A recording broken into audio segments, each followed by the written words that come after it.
Bonjour à tous et bienvenue pour ce nouveau test. Aujourd'hui on va faire un double test puisqu'on va parler tout d'abord du Xiaomi Mi 9T qui est aussi appelé le Redmi K20 en Chine, ainsi que le Xiaomi Mi 9T Pro, appelé K20 Pro en Chine. La différence entre ces deux téléphones sont assez minimes pour faire un seul test, pour mettre les deux ensemble, notamment parce que le design est le même. La seule très grosse différence va être le capteur photo qui est un IMX 582 sur le Mi 9T, limité à 4K 30 fps, et c'est la seule différence. Là où on peut faire du 4K 60 fps de ce côté-là, ainsi que de l'autre côté, la chose sympathique, c'est le processeur, puisqu'ici on est sur un Snapdragon 730, alors qu'ici on est sur un Snapdragon 855, avec la Quick Charge qui est ici limitée à 18 watts, ici elle peut aller à 27 watts, mais le chargeur est de 18 watts, mais si vous avez le chargeur compatible, vous pourrez le charger plus rapidement. Ces deux smartphones sont vendus un petit peu plus de 300 €, même si selon les prix on va l'avoir à plus ou moins 300 €, ça va dépendre vraiment des marchands, alors qu'ici on est aux alentours des 430 €. Donc une différence de 100 €, ça reprend beaucoup l'idée qu'avait Asus l'année dernière normalement, avec les Asus Zenfone 5 et Zenfone 5Z. La différence qu'il y avait entre les deux, c'était une seule chose, le processeur. Ici, on y reprend quasiment la même chose, et avec le triple capteur, etc. Ce qui en revient en fait à reprendre globalement les caractéristiques du Xiaomi Mi 9, mais y ajouter la patte Redmi, et en fait pour moi c'est ce qu'aurait dû être le Xiaomi Mi 9. Qu'est-ce que ça vaut réellement? Je vous dis ça tout de suite.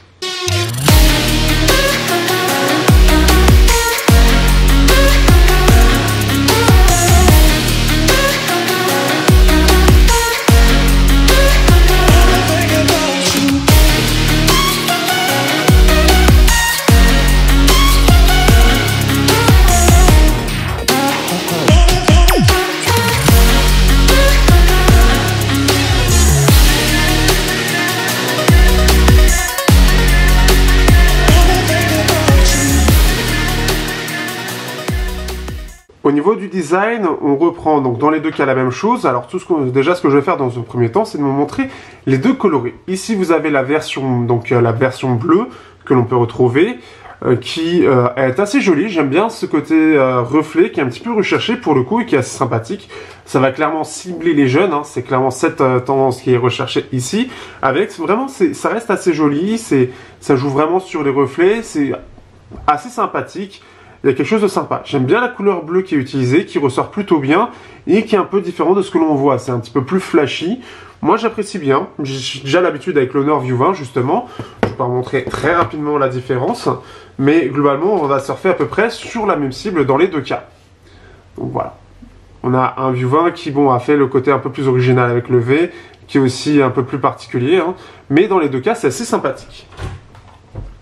Ce qui est bien aussi, c'est que pour ceux qui ne veulent pas forcément d'un coloris bien flashy, on a le choix aussi de ce coloris qu'on peut appeler un peu carbone. Je ne sais même plus quel est son vrai nom, mais ça fait vraiment ça, et on a vraiment ce côté strié comme le côté carbone. Et ce qui est bien, c'est qu'on a un petit côté nuancé, c'est-à-dire que c'est plus noir ici, et le côté carbone va ressortir ici avec un côté plus clair. Donc c'est assez sympathique de ce point de vue-là. On a aussi la petite fantaisie du bouton rouge sur le côté. Donc c'est quelque chose qui revient aussi. Les gens veulent de plus en plus de quelque chose coloré. Sur la partie noire, ça va plutôt bien avec le dos ici qui est en rouge aussi. Donc ça passe plutôt bien. Autant sur la version bleue, donc là c'est en blanc, ça aurait été peut-être bien de le mettre en argenté aussi, pour avoir ce lien aussi. Ça, c'est une première chose. Au-delà de ça, ce qui est bien, c'est que par rapport au Mi 9, où justement, le dos ressortait, les capteurs photo ressortaient énormément. Ici, on a un dos qui est plus épais, donc ça, c'est la petite chose. Mais par contre, les capteurs ressortent beaucoup moins, ce qui va permettre justement de l'utiliser beaucoup plus sur un bureau, puisqu'il va très peu bouger. Donc ça, c'est une première chose. Vous avez aussi ce triple capteur qui est avancé, donc là on a le 48 avec le grand angle ici et le x2 en dessous, donc c'est assez sympathique je trouve, ça passe un peu mieux que le triple capteur, on a une espèce de séparation, ça passe plutôt bien et surtout c'est symétrique. L'autre chose sympathique c'est ici, donc on a un jack, donc ce qui fait que chez Xiaomi ils ont voulu répondre apparemment à cette réponse là, peut-être par rapport au Mi 9, trop de gens se plaignaient, donc ça a permis de répondre à ça, et on a aussi une caméra pop-up. On peut voir aussi, donc sur la caméra pop-up, je sais pas si ça va bien se voir, mais on peut voir aussi normalement un petit rond ici. Pour ceux qui ont vu la prise en main, vous voyez normalement le petit plan. Et en fait, ce qui fait que c'est là où va être la lettre de notification. Très sincèrement, et surtout avec cette nuit où j'ai eu pas mal de notifications pour différentes choses, le problème qu'il y a, Alors déjà, il est mal placé puisqu'en général, un smartphone, on va l'avoir là. Donc ce qui est bien, c'est qu'on a quand même ici cette partie-là qui va montrer les notifications. D'ailleurs, j'en ai ici, cette partie-là. Mais la petite lettre de notification, par contre, elle est ici. Donc, par exemple, la nuit, quand vous voulez dormir, et ben en fait, ici, ça va clignoter. Et ça va clignoter, en fait, contre le mur, en fait. Là où les autres smartphones ont la petite partie en façade qui clignote, ou peut-être ça aurait été bien de l'intégrer ici, par exemple. Et bien, là, ce qui se passe, c'est que forcément, ça va éclairer le mur. Et moi, j'ai l'habitude avec les téléphones, pour pas avoir la LED qui clignote, de le mettre face contre le plat pour ne pas avoir de la lumière. Donc c'est un petit peu dommage, c'est la petite chose. L'idée est là, mais un peu limitée. D'ailleurs, donc on a un lecteur d'empreintes au passage, c'est le même que le Xiaomi Mi 9. La fiabilité est plutôt bonne, j'ai quelques petits ratés comme vous pouvez voir, mais globalement ça fonctionne bien. Les deux ont le même capteur d'empreinte au passage. Vous avez ici donc, on peut voir la petite caméra pop-up. Alors forcément, comme toutes les caméras pop-up, elle va prendre un peu la poussière. Ça passe plutôt bien, mais elle aura tendance à prendre la poussière. Ça, c'est une première chose. On peut voir justement, et là, on peut vous montrer un petit peu à quoi ressemble le côté notification, hop, ici, si je le fais bien. Et on peut aussi le désactiver, mais il faut trouver. Si vous voulez désactiver la lumière, la flash, vous trouvez trop souvent la caméra frontale. Donc il y a une petite... je peux m'amuser un petit peu, s'il vous plaît. Ce qui fait qu'on a effet caméra frontale, donc on peut avoir l'effet visuel, donc afficher une animation lorsque la caméra, effet sonore, on peut le désactiver aussi. Donc après, vous avez plusieurs sons, vous avez plusieurs choses, donc ça peut être toujours sympa si vous ne voulez pas être dérangé lorsque vous sortez et rentrez la caméra. Ensuite, en soi, la prise en main est plutôt bonne aussi. On a pareil, encore une fois, le fait qu'il soit plus épais permet aussi d'avoir une meilleure prise en main. Parce que on a un côté plus, donc le dos est plat, on a un côté bien arrondi et surtout on a une face, les tranches ici qui sont assez épaisses. Donc c'est aussi une bonne chose de ce point de vue-là, ce qui fait que j'apprécie. Par contre, forcément, il est un peu lourd. On est aux alentours des 190 grammes, ce qui commence à être un petit peu lourd et c'est un petit peu le souci. Ce qui fait que, c'est un peu moyen de ce point de vue-là, ça passe encore, mais on commence vraiment à être sur la limite de poids que je trouve personnellement acceptable. Vous avez l'USB-C, vous avez ici le Dual SIM, bien évidemment pas de carte SD. Aussi, la petite chose, c'est que je pensais que comme ça venait de Redmi, ce serait en plastique au niveau des finitions. Eh bien, pas du tout. C'est du verre, c'est bien du verre avec une tranche vraiment en métal. Et en plus de ça, c'est bien assemblé. Donc, clairement, c'est le segment Redmi, puisque c'est Redmi quand même, la base Redmi. Alors, est-ce que les équipes sont réellement séparées? Je ne sais pas. Mais c'est super propre, c'est au moins aussi propre que ce que propose le Xiaomi Mi 9. Donc c'est vraiment bien de ce point de vue-là, il propose des finitions qui sont tout à fait acceptables et ce qu'on attend d'un téléphone à 400 € et 300 € avec le 730. Donc c'est vraiment bien de ce point de vue-là, et globalement, j'ai pas grand-chose à reprocher au design de ce téléphone. C'est dans les deux cas très réussi, que ce soit le Mi 9 ou le Mi 9T, le Mi 9T ou le Mi 9T Pro, les finitions sont exactement les mêmes, donc ça c'est une chose qui est quand même assez agréable, on n'a vraiment pas de différence, les finitions sont vraiment pareilles. D'ailleurs, j'ai obligé de vous montrer ici, hop, ce qui fait que vous avez la caméra frontale sur la partie ici en carbone qui est en rouge, comme vous pouvez voir. Avec bien évidemment la notification au-dessus qui est en rouge. Donc ce qui fait que c'est vraiment bien de ce point de vue-là, c'est bien maîtrisé et c'est vraiment acceptable et je le trouve même mieux, plus agréable que le Xiaomi Mi 9 en général, au détriment par contre d'un poids plus élevé, dû à la batterie et peut-être d'autres choses à l'intérieur.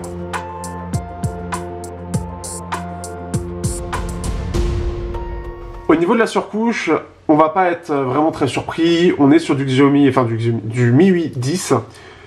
Alors, ce qu'il y a de bien, et je vais essayer d'être assez rapide dessus, parce que de toute façon, ça reste du MIUI 10, on le connaît déjà depuis longtemps. Mais une chose très sympathique, alors pour cela, il faut aller dans les paramètres. Alors ça, c'est le truc qui me... Voilà. Le truc qui est très sympathique, c'est, ici, notification et barre d'état. On peut afficher les icônes de notification. Alors forcément, comme l'écran est à fond, voilà. Donc, les icônes de notification sont présentes. Et ça, merci la pop-up caméra. Et rien que pour ça, ça transforme un peu, parce que vous voyez, j'ai beaucoup de notifications. Là, je l'ai pas utilisé aujourd'hui, c'est pour ça aussi. Mais ce qui fait que j'ai beaucoup de notifications et moi, savoir quelles notifications j'ai ou que j'ai mis de côté pour plus tard, tout simplement, parce que j'ai aussi cette gestion-là d'avoir des notifications que je mets de côté pour les ouvrir plus tard. Et savoir que ce que j'ai en notification, c'est important pour moi. Sur le Xiaomi Mi 9, ça apparaissait quand on le déverrouillait ou quand on en recevait une et c'est tout. Et on était limité dû au fait qu'on ait la goutte d'eau. Ce qui fait que là, c'est vachement mieux puisqu'on a les notifications, elles sont larges, donc ça, c'est une chose assez sympathique. Donc là-dessus, je n'ai vraiment rien à dire. Ce qui est bien, c'est qu'on est sur la même version dans les deux cas. MIUI 11 devrait pas tarder à se montrer, sachant qu'en Chine, il est déjà déployé, ce qui est un exploit pour le coup. Donc normalement, apparemment, il est déjà en train d'être déployé en bêta sur le Mi 9T Pro. Donc après, il faudra que je regarde plus tard. Je sais pas si je le garde, je sais pas du tout de ce point de vue-là, si je le garde ou je ne le garde pas, comme c'est un peu particulier. Mais ce qui fait que ils vont être assez rapides de ce point de vue-là. On sent qu'ils veulent être réactifs. En soi, pour la surcouche MIUI, ça reprend vraiment quelques codes à eux. Après, c'est particulier. Il y a une chose que j'ai du mal, c'est ici. Alors, on va essayer d'ouvrir plusieurs applications. Voilà, pour vous montrer un petit peu. Hop, voilà. Donc, ce que j'ai du mal, c'est avec ce système de multitâche qui a été repris de l'iPad, des derniers iPads. Et clairement, j'aime pas du tout. J'aime pas du tout cette idée parce que d'une part, si on est sur plusieurs applications et qu'on va en sélectionner une, on peut taper accidentellement sur le fait de tout vider. Ça m'est arrivé plusieurs fois. Ça manque un petit peu, hop ici, je vais reprendre le View 20. Alors certes, c'est joli, mais ça reste moins utilisable. Alors ça, c'est plus gros, mais ça reste moins utilisable globalement que ce que propose un système comme ça ou les anciens systèmes l'un derrière l'autre. Donc, ce qui fait que j'apprécie pas forcément. En tout cas, je trouve que c'est pas bien optimisé pour que ce soit agréable à l'utilisation. Vous avez le mode de sécurité qui permet de gérer plein de choses entre la batterie, la sécurité, nettoyer le cache, les listes noires, etc. Vous avez plein de petites choses. C'est assez complet de ce point de vue-là, pas forcément utile, mais c'est assez complet. Là où j'ai galéré aussi, c'est pour faire un peu les dossiers, c'est un peu chiant par moment. Que dire de plus ensuite? Après, c'est MIUI 10. Le problème que j'ai, c'est surtout, il y a beaucoup de paramètres. Et il y en a trop, en fait. Aujourd'hui, beaucoup d'acteurs, et même parmi les pires, notamment Samsung et Asus, qui étaient devenus nord de ce point de vue-là, ont simplifié leur surcouche et ont réussi à optimiser pour ne pas avoir cet effet surchargé.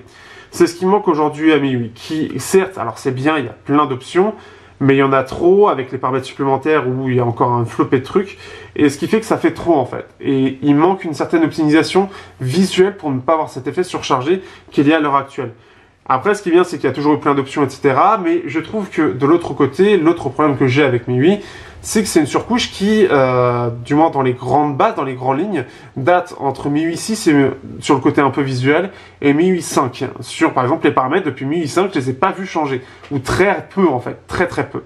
Ce qui fait que ce qui manque aujourd'hui à MIUI, certes, ça, ils l'ont retouché un peu, mais par exemple, pour le rentrer facilement, c'est en plusieurs fois. C'est pas pratique, par exemple. Mais ce qui fait que, globalement, cette surcouche a besoin d'être réellement totalement repensée. Réellement, je le pense. Il faut qu'elle soit totalement repensée, il faut qu'elle soit vraiment nouvelle, parce que depuis plusieurs versions, c'est la même chose. Ça fait vraiment penser, par exemple, à ce que fait avec Apple, où très peu de choses changent. Ici, c'est la même chose. Et je trouve ça dommage, parce que c'est frustrant sur certains points où ça n'évolue pas, et ça prend une certaine vieillesse, réellement, aujourd'hui. Donc ça, c'est des choses qui seraient à revoir. Après, elle est quand même plutôt fluide, c'est assez agréable. Donc globalement, ça ira pour tout le monde. Donc après, à vous de voir si ça vous plaît. Mais globalement, elle est réactive, c'est plutôt fluide. J'ai pas vraiment eu à m'en plaindre jusqu'à maintenant. Elle a bien tourné, mais ce qui est bien par contre, c'est que l'expérience utilisateur, par exemple, par rapport au Mi 9, rien que pour les icônes de notification, je la trouve beaucoup plus agréable. C'est quand même une chose qui est importante. Ici, ça tourne bien. On a les 128 Go en plus de ça, donc c'est assez cool aussi. Et globalement, ça tourne bien.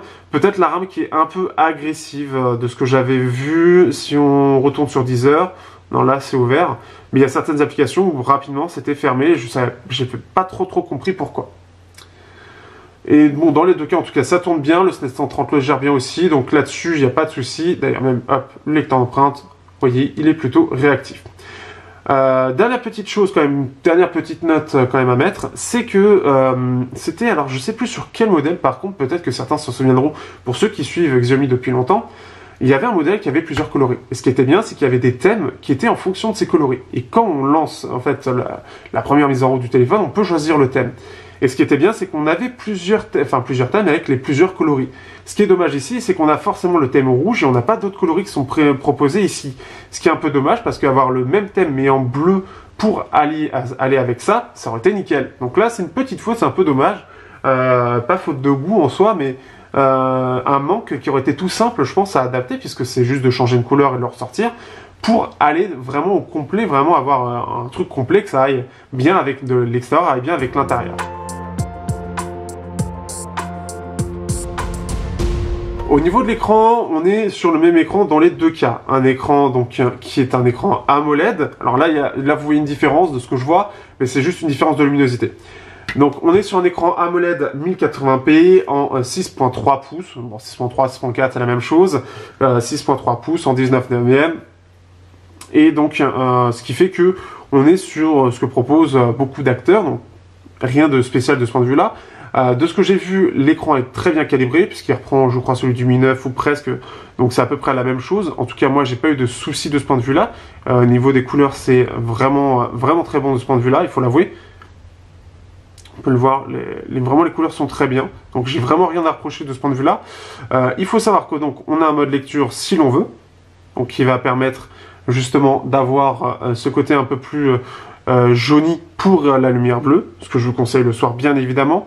Alors justement, donc là on est voilà, sur la partie affichage, activé, et donc on peut l'ajuster, donc plus on va y aller, plus ça va avoir un côté un peu plus rougeâtre, et ça désactive les vidéos HDR, bon ok, ça ils nous préviennent bien. On a contrasté couleurs, donc on peut choisir en automatique, augmenter, donc avoir des couleurs assez vives, ou par défaut, les couleurs sont un petit peu plus justes, mais un peu plus ternes aussi. Et on peut bien sûr choisir la température de couleur. Voilà. On a aussi donc un mode nuit qui va permettre de passer tout en noir, donc ça peut être bien pour certains qui veulent justement être, quand il fait très noir, ça permet voilà, de soulager la fatigue oculaire, etc. Donc ça c'est plutôt bien de ce point de vue-là. Donc on l'a vu aussi, il parle aussi du côté HDR, donc c'est un écran aussi qui est HDR. Donc c'est assez complet de ce point de vue-là. Les couleurs sont bonnes, vraiment elles sont bonnes, elles se défendent bien, elles sont pas trop flashy en général, comme c'est géré de façon automatique. Par contre, si vous restez justement en contraste automatique, et ça vient de chez Xiaomi, il aura tendance à surcontraster en plein soleil. Bon, là on est à la fin de l'été, donc vous ne devrez plus le voir, mais surcontraster en plein soleil, donc ce qui fait que les couleurs sont pas du tout justes, parce qu'on va avoir quelque chose de très flashy, mais ça permettra de garder une bonne lisibilité au soleil. Par contre, la chose qui va avec aussi en général, c'est que ça aura tendance aussi à consommer un peu plus, mais on a ce côté, ce contraste forcé, plus gros, pour mieux voir au soleil, qui est toujours présent, donc, et je crois que je l'avais aussi par défaut. Donc je crois que c'est un peu automatisé, j'ai plus en tête exactement. Mais ce qui permet de mieux voir, mais par contre, si vous prenez des photos, vous n'aurez pas quelque chose du tout de juste. Vous ne pourrez pas juger en plein soleil, en tout cas, de la justesse des couleurs sur cet écran-là.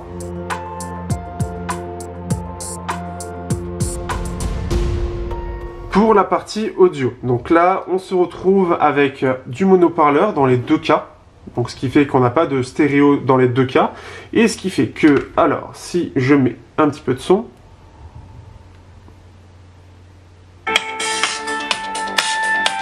voilà, un petit peu plus loin. J'aime beaucoup cette musique pour ceux qui sont intéressés et qui aiment la synthèse. Et je trouve que le haut-parleur est plutôt bon.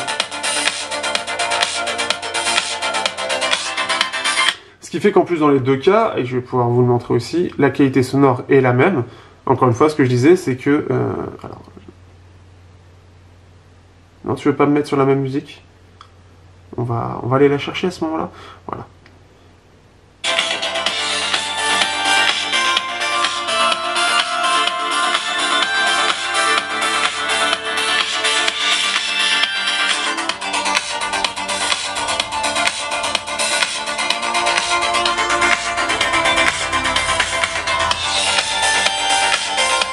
On va à peu près le même.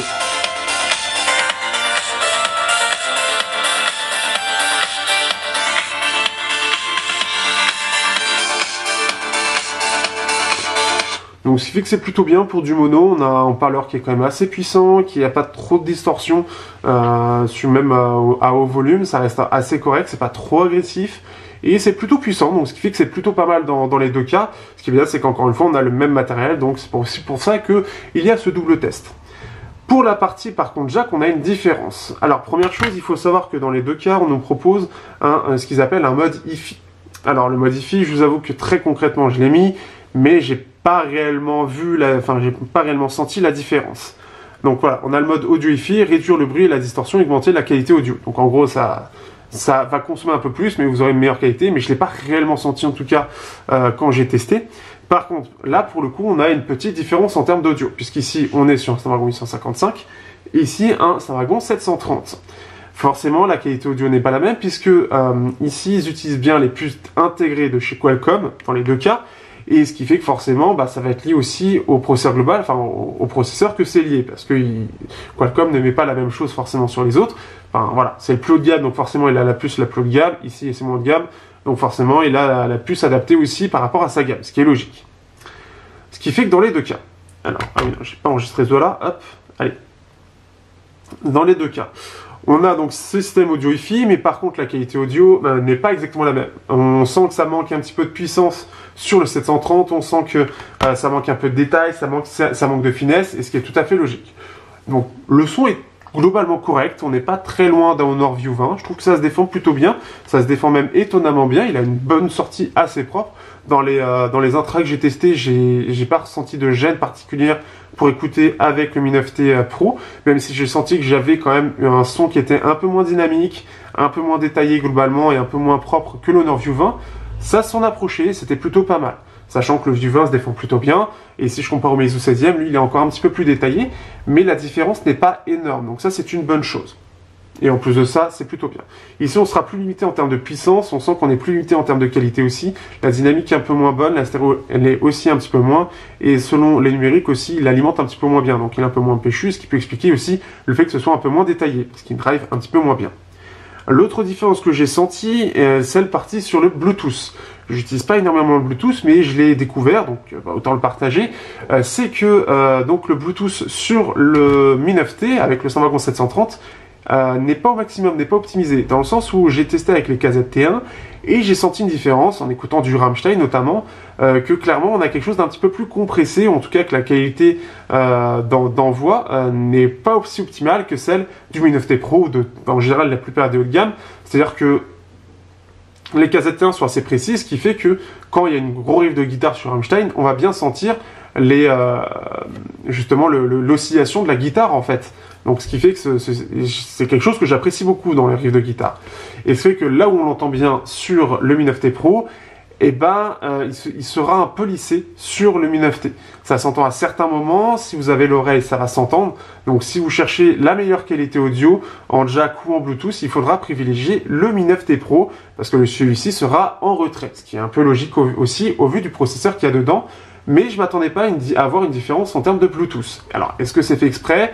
C'est possible. Est-ce que c'est de la part de Xiaomi? Je ne crois pas. Je pense que ça vient de chez Qualcomm pour bien différencier les gammes et pour forcément mettre en avant le fait qu'on est bien sur du haut de gamme, donc la meilleure qualité audio, etc. Et c'est pas parce que vous avez du aptX, du USB-C ou du AAC, ça change quoi que ce soit. J'ai testé sur les différents codecs, ça fait exactement la même chose.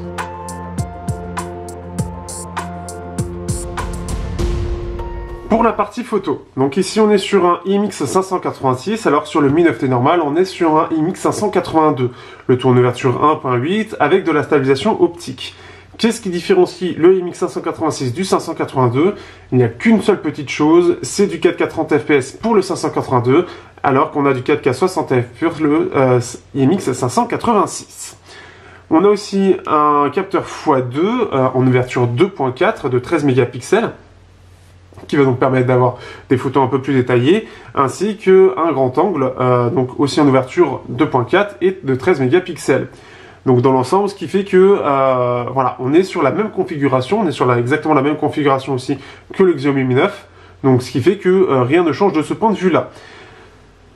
Globalement, la petite chose qui est assez sympathique, c'est que c'est surtout stabilisé, mais c'est une stabilisation qui est basée sur des suspensions. Là où la plupart des stabilisations, vous allez avoir quelque chose d'un petit peu complexe qui va savoir bien gérer, bien compenser. Ici, c'est vraiment via un système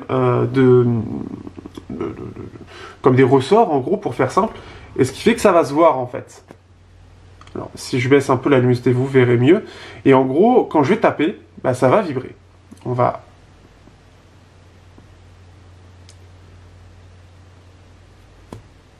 Alors là, voilà. On peut le voir, ça vibre. Et donc c'est le capteur en soupape qui fait ça. Si vous avez un smartphone qui a aussi une stabilisation optique, vous verrez que ça va juste faire un à-coup et ça va se recalibrer tout de suite. Ici, bah, ça vibre et ça se replace. Comme ça a l'air basique, mais dans l'idée, en fait, quand j'ai fait les vidéos, et vous verrez ça juste après, dans les vidéos, ça passe extrêmement bien, et la stabilisation est vraiment de très très bonne qualité. Donc ce qui fait qu'en soi, c'est une stabilisation qui est très basique, mais qui fait son effet. Donc c'est vraiment bien, et ce qui va permettre aussi d'avoir une stabilisation qui va fonctionner aussi en 4K 60 fps. Ce qui n'est pas rien en soi, hein. C'est clairement quelque chose qui est appréciable, surtout pour le prix. Donc voilà, une stabilisation basique, mais qui est tout à fait fonctionnelle. Après, forcément, vous avez la stabilisation électronique qui va stabiliser un petit peu le tout, mais qui peut avoir un rendu un peu étrange par moment. Mais néanmoins, ça permet de réduire les coûts avec quelque chose de plus basique, mais qui reste tout à fait fonctionnel à l'utilisation réelle. Vous avez bien sûr tout dans l'album si vous êtes intéressé. Pour l'application Xiaomi, on est sur quelque chose qui reste complet, avec, alors on a toujours plein de modes, donc on a le photo. La chose qui est sympathique, c'est qu'on a le mode 48 mégapixels ici qui est présent. Donc directement, on n'a pas besoin d'aller chercher dans les options ou de se mettre en mode pro. Vous avez le mode portrait, le mode nuit, panorama et le pro tout à droite. Ensuite, vous avez le mode vidéo à gauche, donc avec le choix derrière. Par contre, il faut bien aller ici dans les options pour choisir en quel mode on veut, sachant qu'on a du 1080p 60, 30 et 4K 60 et 30. Vous avez des vidéos courtes, donc en gros des gifs, et vous avez un ralenti, donc en pseudo 960 fps, puisque ça ne permet pas réellement de faire du 960 fps. Puisque même le capteur, lui, est limité à, si je dis pas de bêtises, à 240 ou 480 fps dans tous les cas. Donc le 960 est impossible, donc ça va faire un peu comme les autres, où c'est de l'extrapoler. Donc voilà. Et là, ça se voit clairement, c'est absolument pas fluide, ce qui est totalement faux. Donc voilà, le 960 fps, il n'y en a pas. Donc c'est voilà, du 240 ici, là vous aurez un vrai ralenti. Et là, si je fais ça, normalement, ça devrait être beaucoup plus propre. Vrai ralenti. Voilà, là on a un vrai ralenti en 240 fps. Donc le 960 étant donc de l'extrapolé, de l'interpolé de 240 fps. Voilà un petit peu. La petite chose aussi, alors la petite chose qui est un peu dommage, c'est que pour passer du x2 etc., alors là ça passe bien, mais souvent je suis obligé de m'y reprendre à deux fois pour gérer normalement. Je sais pas pourquoi, mais j'ai souvent besoin de m'y reprendre pour passer entre les différents capteurs. Sachant qu'aussi, quand vous êtes en x2, il va choisir, selon la distance à laquelle vous êtes de l'objet, ou bien évidemment de comment est la lumière, tout simplement, eh bien il va choisir entre le 48 mégapixels qu'il va utiliser en 12 mégapixels, ou bien le 12 mégapixels dédié au x2, qui lui est en ouverture seulement en 2.4, donc dès que la lumière va s'abaisser, forcément il va choisir quelque chose de plus adapté, puisque le 48 mégapixels est en ouverture 1.8 et que avec les 12 mégapixels, ça permet d'avoir des meilleurs résultats. Alors, que penser de la partie photo justement de ces petits, c'est tous les deux petits Xiaomi Mi 9T et Mi 9T Pro. Alors, pour le coup, déjà, je préfère les photos que me proposent les Xiaomi Mi 9T et T Pro par rapport au Xiaomi Mi 9, notamment parce que la balance des blancs est plus proche de l'arrêté, là où sur le Mi 9, on avait quelque chose d'un petit peu plus chaud. Ça, c'est une première chose. Pour l'autre chose, on a, globalement, je trouve que l'algorithme est un petit peu mieux, et notamment le mode 48 mégapixels sert un peu plus à quelque chose, notamment sur le Mi 9T Pro, où on a vraiment quelque chose de plus fin, qui s'approche un petit peu plus de ce que propose par exemple un Honor View 20 ou un Meizu 16S en termes de finesse. Donc ça, c'est une chose qui est assez positive. Ensuite, pour la qualité en photo elle-même, je les trouve qu'il se débrouille plutôt bien en photo. Entre le Mi 9T et le Mi 9T Pro, sur le très grand angle ou sur le principal de 48 mégapixels, en mode 12 mégapixels, les photos sont vraiment très très proches en soi en termes de qualité. Donc ce qui est bien, c'est qu'on ne perd pas vraiment entre l'un et l'autre.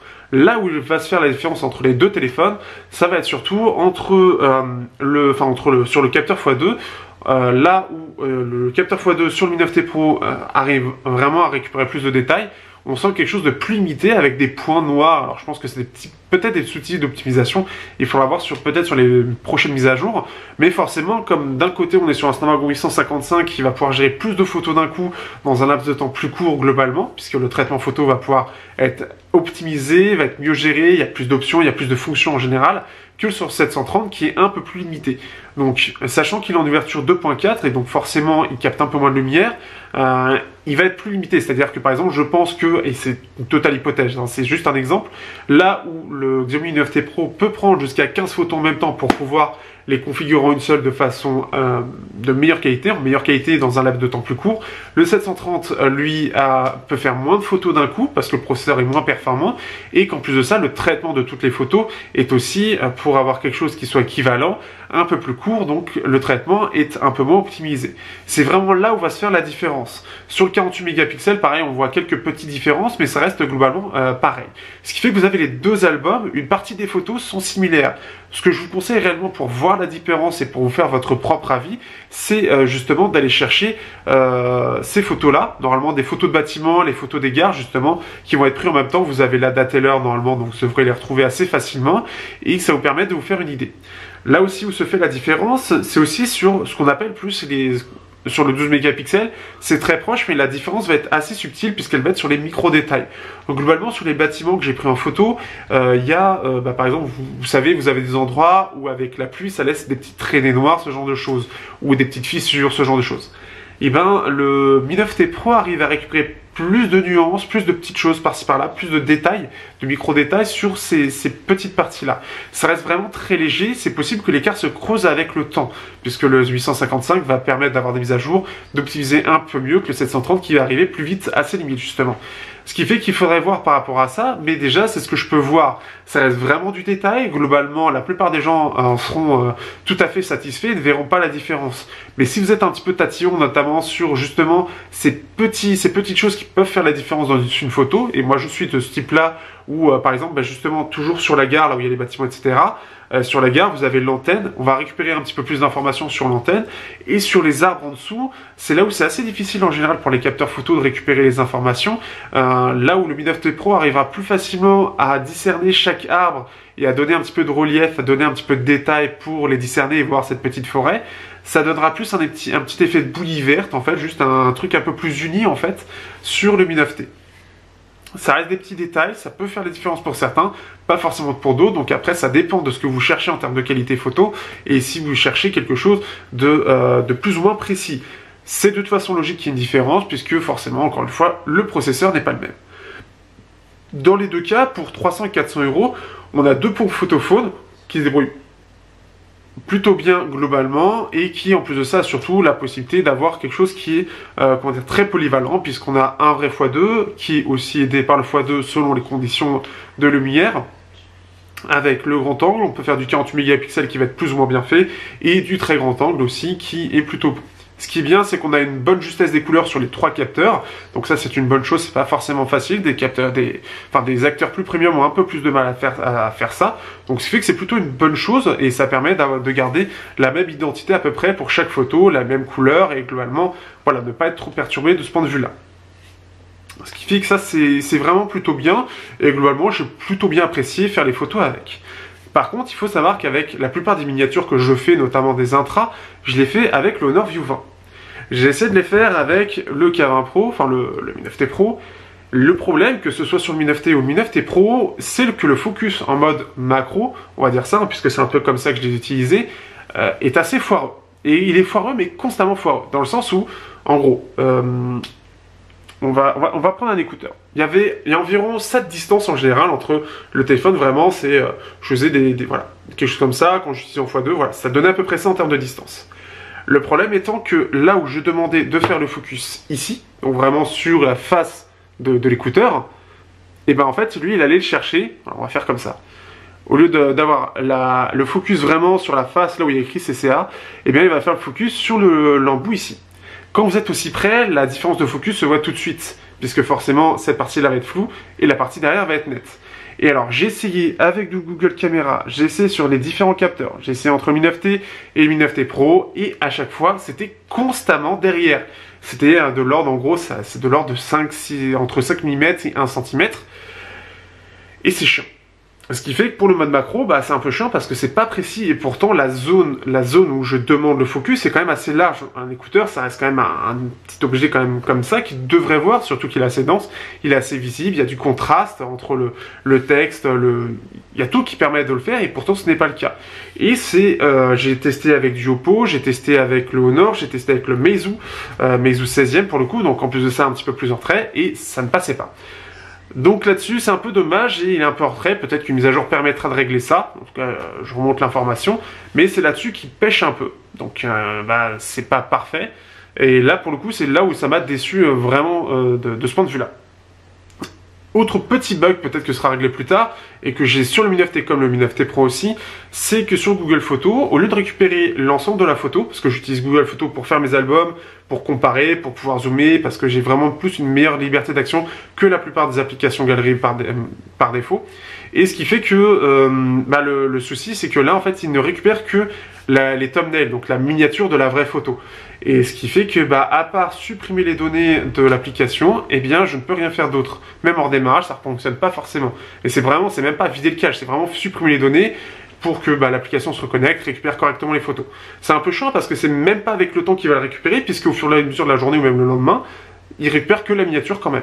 C'est un peu chiant.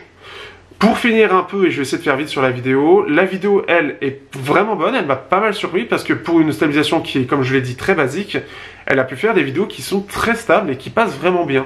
Donc là-dessus, c'est plutôt bien. Au niveau de la captation sonore, je vous laisse regarder l'album, mais j'étais assez surpris. La qualité est vraiment bonne, on a une bonne qualité et en plus de ça, ça le fait aussi sur le x2, donc c'est aussi bien d'avoir un côté stabilisé, mais par contre, de souvenir, ce n'est pas le cas pour le grand angle.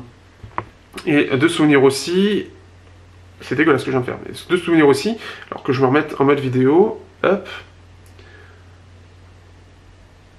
Alors voilà, par contre, on ne peut pas changer de capteur entre temps. Par contre, on peut bien faire, on peut faire du 4K 30 fps, alors même si on le met en 4K 60 fps sur le 48 mégapixels, il sera en 4K 30 fps sur le très grand angle. Mais on ne peut pas changer entre les différents capteurs, ce qui est un peu dommage, puisque ils le font, enfin tout le monde le fait. Et ah oui, le x2, oui non, pardon, c'est ça. Le x2 par contre, c'est le x2 en fait de la caméra. Donc, en tout cas...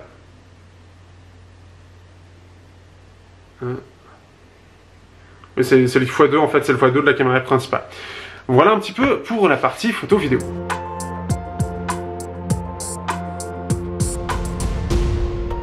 Pour la partie autonomie, on est sensiblement sur la même chose. Dans les deux cas, on a une batterie de 4000 mAh. Globalement, celui-là est un petit peu plus autonome. Mon petit record sur justement celui-là en Wi-Fi a été 8 heures et une trentaine de minutes, 8h40. En Wi-Fi, ce qui fait que c'est plutôt pas mal. On est face au OnePlus 7 en gros, ce qui fait que je m'attendais un petit peu mieux quand même en termes d'autonomie. Que ce soit, et je m'attendais même à ce que justement... vu que lui il a un Snapdragon 730 qui a un petit peu plus économie d'énergie mais gravé un peu moins finement, je m'attendais à ce que ce soit le Mi 9T qui soit plus autonome et qui fasse plus facilement les 9 heures. Aucun ne passe les 9 heures, je m'attendais quand même à ça. Face au OnePlus 7, on est vraiment sur une autonomie équivalente, donc entre 7 et 8 heures en gros, que ce soit sur les deux versions. Donc, sachant que j'ai eu la même utilisation dans les deux cas, c'est plutôt bien, on est quand même dans la moyenne de ce qui se fait à l'heure actuelle, mais clairement ça ne vaut pas encore ce que propose le Honor View 20, qui reste mon petit chouchou en termes d'autonomie, tant il est autonome et de façon impressionnante. En espérant qu'avec des mises à jour ça s'améliore, mais je pense que c'est lié aussi au Snapdragon 855. En gros on est un petit peu plus autonome que le Xiaomi Mi 9, parce que le Xiaomi Mi 9 était plutôt bien là-dessus, puisqu'avec les 3400 mAh, on arriverait à peu près à faire les 7 heures, 7h30 sans problème. Donc je m'attendais vraiment à avoir une autonomie beaucoup plus haute.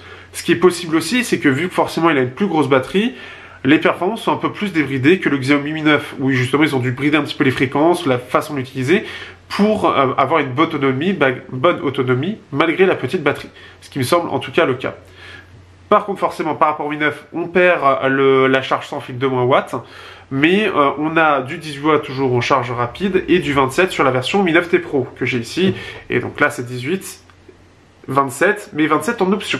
Les deux ont un chargeur de 18 watts.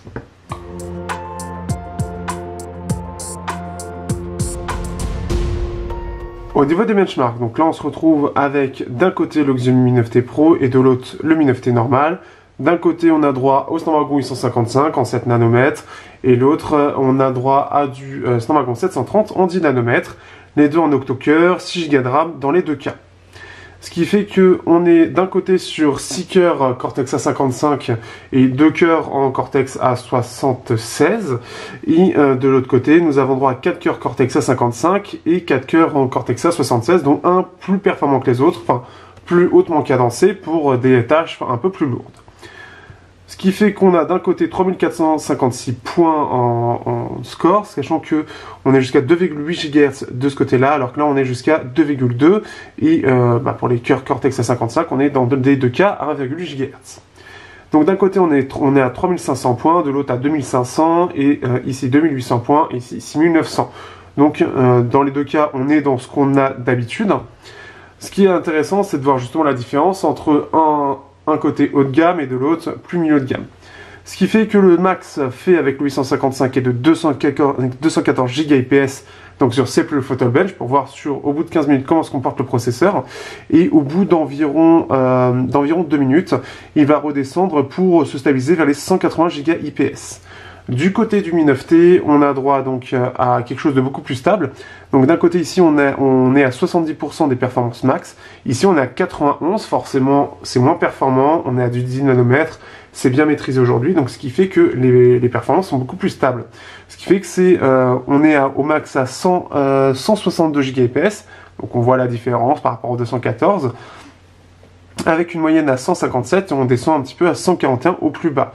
Donc, et au plus bas, du côté du Mi 9T Pro, c'est 160, donc le maximum que ce que peut proposer le Snapdragon 730. Mais il ne perd que ici 9% de ses performances, donc ce qui est quand même mieux. Pour terminer, on va aller directement sur GFX Bench, ici. Et donc au niveau des performances, ici on est à 2535 du côté du Mi 9T Pro. Donc il commence à 3543, ce qui est logique, et fait d'énormes hauts et bas, donc ça manque un petit peu de lissage au niveau des performances.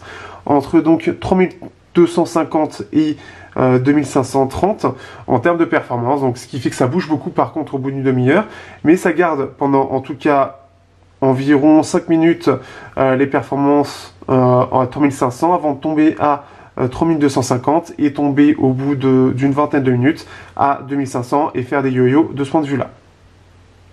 Du côté du Snapdragon 730, on est sur du 1490, on descend 1400, enfin, on est sur du 1490, on est très stable pendant tout le temps, donc on est super stable, c'est légèrement en descente, mais de 2 frames, donc sur 1500, c'est extrêmement négligeable. Donc au niveau des benches, on est sur quelque chose de très différent. Il y en a un qui est plus performant, mais qui va descendre un petit peu plus en performance au fur et à mesure de l'utilisation. Et de l'autre, c'est moins performant, mais c'est beaucoup plus stable. Mais ça reste quand même moins performant.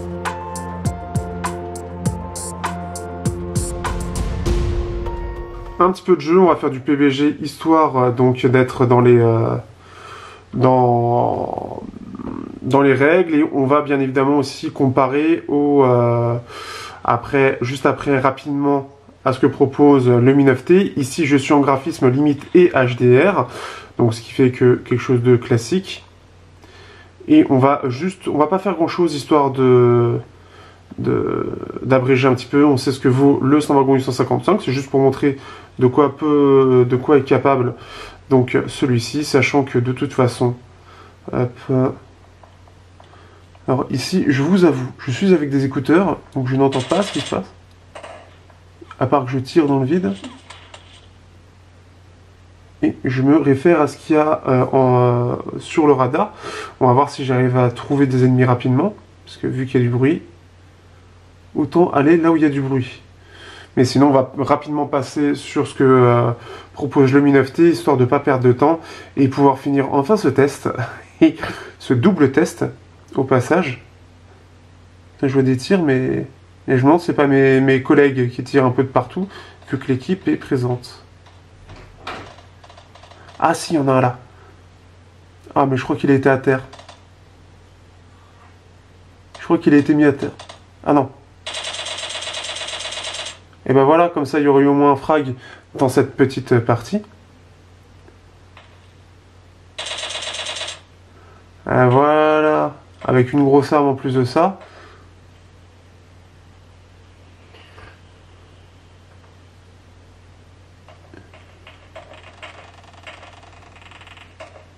Il y en a un... Il y a un peu de monde dans le coin. Ah, il y a un mec là. Ce qui est marrant, c'est que là, normalement, c'est... Enfin, je sais pas si c'est des IA ou pas, j'en sais rien.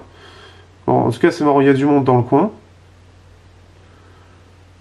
Mais non, c'est vrai que je me suis mis en gaz, donc c'est des IA.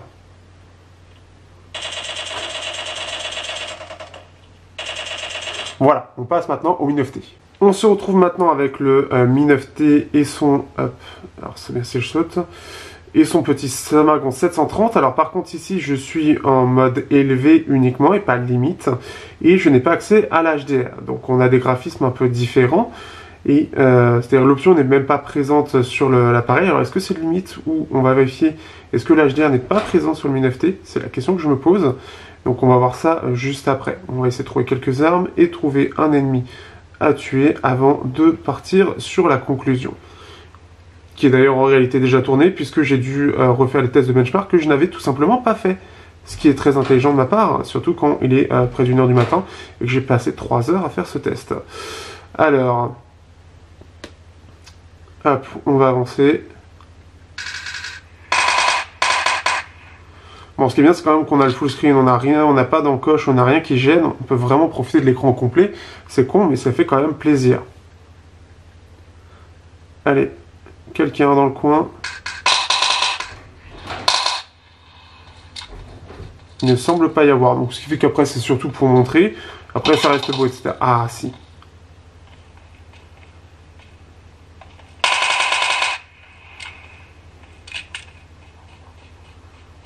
On va l'avoir en plus, c'est un vrai là. Je me suis mis sur mon compte Play Games pour le coup. Donc on va voir ce qu'il va nous dire. Non, bah non, les gens sont toujours aussi nuls. Bon, bah en plus, on a pu faire un frag avant de partir sur la conclusion. C'est parti. Bon, après vérification, juste après PUBG, j'ai vérifié. L'écran est bien censé être HDR. En tout cas, c'est bien mentionné dans les deux cas. De façon différente, mais c'est bien mentionné dans les deux cas. Donc, ce fait qu'il est bien censé être HDR, l'écran. Après, au-delà de ça, on va vérifier une dernière petite chose. Mais normalement, c'est la fin du test et on passe à la conclusion. Ici, est-ce que nous avons... Hop, affichage. Non, on peut pas gérer le HDR d'ici. Est-ce qu'on peut le gérer d'ici? Je ne crois pas. C'est automatique normalement. Ah, si je le cherche, on va même faire plus simple si je le cherche. Hop, hop, hop, et voilà. Non, il n'y a pas de résultat. On vérifie rapidement. Mais normalement, non, il n'y a pas de gestion. Mais c'est bien précisé dans les deux cas que c'est du HDR. Donc ça doit être du HDR, mais ce n'est pas détecté par PUBG. Bref, on passe maintenant à la conclusion.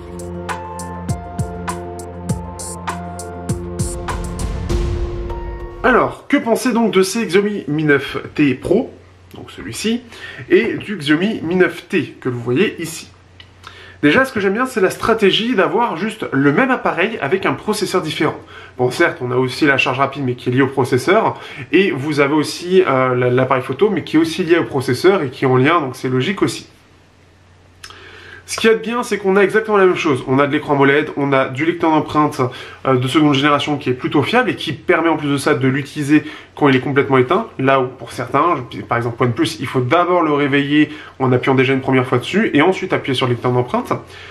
Il y a aussi le fait que globalement c'est la même chose, on a le triple capteur très polyvalent, plutôt bien optimisé, même si sur le Mi 9T c'est un peu moins bien optimisé, ça se verra sur les micro détails, notamment 48 mégapixels, et aussi sur le x2 où on sent que l'optimisation n'est pas la même, donc ça va être vraiment ça où va être la différence. Sur la partie sonore, ici on va avoir comme différence une partie audio qui va être moins bonne du côté du Mi 9T, et ça c'est logique. La partie Bluetooth aussi, et ça c'est un petit peu plus dommage par contre, ça aurait été bien d'avoir la même expérience, parce que là c'est un peu plus neutre on va dire comme terrain. Au niveau du haut-parleur on a la même chose. Il y a aussi la dernière chose, c'est qu'on est limité en 4K 30 fps sur le Mi 9T. Ce qui est bien, c'est qu'on a dans les deux cas une stabilisation optique assez basique mais très bien fonctionnelle. Par contre, quand on va être sur des choses un peu plus complexes, ça va être un peu plus compliqué de les gérer pour eux. Et globalement, ce qui est bien, c'est qu'on a la même expérience. Je trouve qu'on a, encore une fois, ce que je voulais dire avant, je trouve qu'on a une meilleure expérience que le Xiaomi Mi 9. D'une part, parce qu'on a les icônes de notification. Ça a l'air bête de dire ça comme ça, mais je trouve que c'est vachement important et c'est très très con de la façon, enfin ça aurait pu être fait sur le Mi 9, ça n'a pas été fait, c'est fait d'une façon que j'aime pas du tout, que j'apprécie absolument pas, donc ce qui fait que je suis content que ce soit présent, surtout que le système de goutte d'eau en U était pas très très joli, là le fait qu'on ait un full screen ça permet d'être bien mieux, et qu'en plus de ça on a ce côté petit pop-up qui est plutôt bon en plus de ça, dans le sens où le système fonctionne bien, il est assez agréable, on a une petite limite pour faire attention, mais ce qui fait que c'est assez cool de ce point de vue là, donc je trouve que là-dessus on est sur des smartphones qui pour moi, aurait dû être les Mi 9 de base. Et ça aurait été très intéressant de ce point de vue-là. Après, chacun sa vision des choses. Ce qui est bien, c'est qu'en termes de défauts, on est assez limité. Alors, d'un côté, on peut dire un peu la stabilisation optique parce qu'elle manque un petit peu de complexité. Donc, bah, ça va vibrer dès que ça va prendre un coup, par exemple, ce qui est un petit peu dommage. Donc, sur des choses complexes, ou si ça va bouger beaucoup, il va pas réussir à faire correctement le travail. Vous avez aussi, concrètement, après, qu'est-ce qu'il y a? C'est le poids aussi. Ils sont un petit peu plus gros. Mais globalement, en fait, sur les appareils en eux-mêmes, j'ai pas vraiment grand-chose à leur reprocher. La finition est bonne. Globalement, bah, déjà, ce qui est bien, c'est qu'il y a un jack. On a de la mémoire, on a un écran AMOLED qui est de bonne qualité, le lecteur d'empreinte aussi est plutôt fiable, la caméra pop-up fonctionne plutôt bien, on a ce système de notification. Alors, la lettre de notification est au-dessus, ce qui pour moi est une mauvaise idée. Enfin, elle est là, mais elle n'est pas du tout au bon endroit. Et c'est un peu dommage de ce point de vue-là, ils auraient pu faire mieux à mon avis, ils auraient pu faire beaucoup mieux, mais c'est présent. Mais ça aurait pu être mieux intégré. Mais c'est présent, mais ça aurait pu être mieux intégré. Oui, je me répète. Ce qui fait que, oui, il manque le double haut-parleur, mais à 300 € sur Mi 9T, on peut pas vraiment lui reprocher ça, et même à 400 €, il y en a très peu qui le font, donc c'est pas très très grave en soi, surtout que le haut-parleur mono est plutôt bon. Ce qui fait que globalement, ce sont des smartphones qui sont vraiment réussis. La dernière chose réellement qui va plus m'embêter, c'est surtout Mi 810 qui vieillit, je l'ai déjà dit sur Mi 9, et qui, sur certaines choses, me gêne un petit peu. J'espère qu'il y aura une vraie refonte avec Mi 8 11, je l'attends impatiemment, j'attends de voir ce que ça donnera, mais ce qui fait que... en tout cas, ce qui est bien, c'est que j'ai vraiment, là où je disais que c'était un très bon rapport qualité-prix sur le Mi 9, l'expérience globale est clairement meilleure sur le Mi 9T, Mi 9T Pro. Donc c'est vraiment agréable et je me suis beaucoup plus éclaté à l'utiliser que le Mi 9. Le Mi 9, j'ai même essayé de le réutiliser plusieurs fois, ça m'a gavé. Là, les Mi 9T Pro et Mi 9T, ça a été plutôt un bon plaisir de l'utiliser.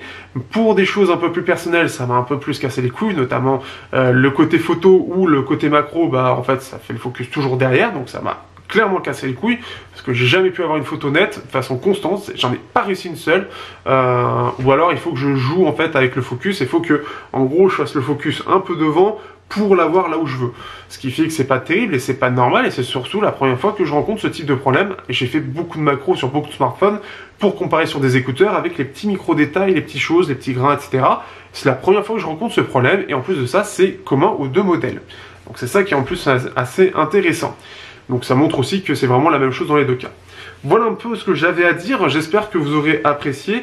Globalement en tout cas voilà, c'est des Xiaomi. Je rappelle un petit peu aussi, avant de dire que c'est la fin, c'est que d'un côté le Mi 9T m'a été envoyé par l'agence auquel je l'avais demandé, et de l'autre c'est directement Pierre-Alain de chez Xiaomi France qui me l'a envoyé avec le pari que ce smartphone me plairait.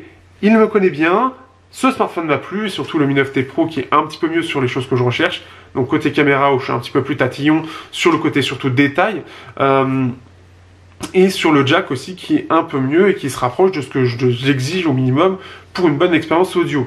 Donc ce qui fait qu'en plus de ça, et tout le reste suit, le fait qu'on ait les icônes de notification, pour moi c'était juste ce qui manquait réellement énormément au Mi 9, le fait qu'on ait le jack aussi forcément, et ce qui fait que clairement ça me plaît vraiment, c'est un smartphone qui me plaît, j'aime bien la couleur, j'aime bien le design, j'aime bien le côté full screen, j'aime bien le côté pop-up, voilà, il y a plein de choses qui me plaisent, et c'est vrai que ça faisait longtemps qu'un smartphone Xiaomi ne m'avait pas personnellement plu, c'est-à-dire qu'au-delà du test, c'est un smartphone qui me plaisait pas forcément.